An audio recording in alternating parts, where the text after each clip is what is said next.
বহুতে এটা দৰ্দনাক ঘটনা হৈছে আৰু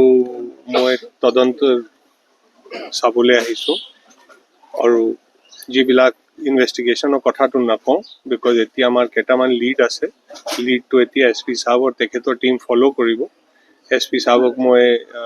ৰিকুৱেষ্ট কৰিছোঁ এটা SIT বনাব স্পেচিয়েল ইনভেষ্টিগেশ্যন টীম এনে ছিনিয়ৰ মানুহ ছুপাৰভাইজ কৰি আছে কিন্তু এতিয়া তেখেতে SIT বনাব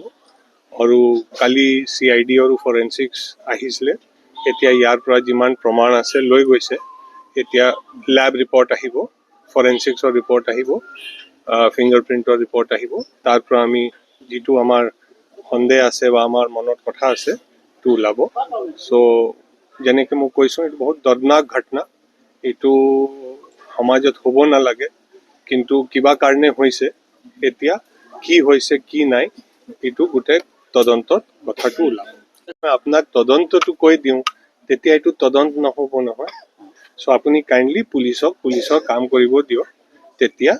গোটেই কথাটো খুলিব অসম পুলিচ আপুনি জানে কেতিয়াই বস্তুটো এৰি নিদিয়ে